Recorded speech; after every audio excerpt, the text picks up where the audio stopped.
Hello friends, welcome to today's video. Thank you for tuning in. I'm always excited to know that you're watching, and as you can see today I am outside. This is like around 7:30 p.m. and it was the day for the trash, and I just decided, let me take this opportunity to clean out the trash cans and just enjoy being outside and playing with water. It was pretty hot.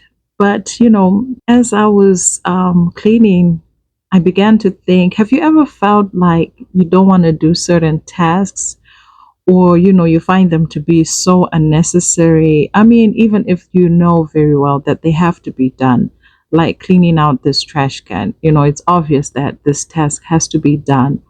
I could have left it for someone else to do it, but I needed to clean the kitchen trash can. So I just said, you know what, let me be nice and let me kill two birds with one stone. So some of the duties that we must do seem like a waste of time, but over time you'll realize you should have actually done that task the moment it crossed your mind, and the moment you had an opportunity to do so. But many times in life we just sit and say, I'll do it at a more appropriate time. You try and convince yourself that you'll find time to do that task. And especially when it comes to chores like cleaning the bathroom or trash cans or scrubbing the garbage disposal, I think a lot of these chores are just boring, maybe because of how it involves, gross, gooey stuff.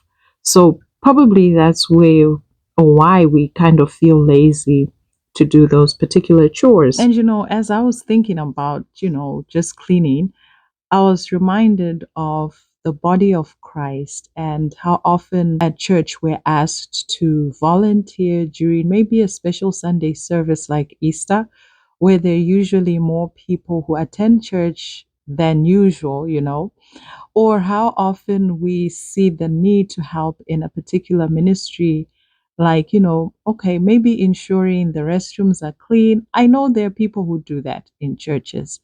They're just moving around the church, the security team, ensuring that people's cars are safe, or, it could be even the extra hand in the children's ministry, because you know how the children's ministry will have the nursery, and they're just people who need an extra hand. And the church always needs people to also participate in ministries like the evangelism team, or those who visit orphanages, if you do that at your church, old people's homes, or even leading a Bible study group. You find many times people are not so willing to help within these ministries or serve within these ministries, maybe because they're not the limelight, and I don't know, they're just in the back. So people tend to either not know that they exist, or it just never crosses their mind.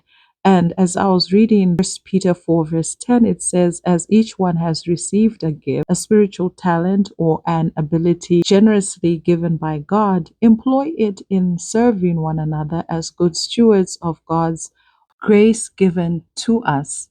1 Corinthians 15 verse 10, Paul makes it clear that he was only because of God's grace. And I know you and I can attest to that as well. But Paul goes on to say, but at the same time, his grace towards me was not in vain, because Paul put his own God-inspired efforts to work with God's grace. The idea is that if we are bad stewards of the manifold grace of God, it is as if that grace was given to us in vain. So, there was a man who was rebuilding his engine to his lawnmower, and when he finished, he had one small part left over, and he couldn't remember where it went. He started his engine and it ran greatly, so he figured that that part was useless, until he tried to stop the lawnmower and it wouldn't stop. So even the smallest, seemingly least important part of the body of Christ is important. And as we serve one another in church, or if we go to orphanages, visit the sick in hospital, or perhaps even go to the prison, doing all of this, we do it with the strength that God provides,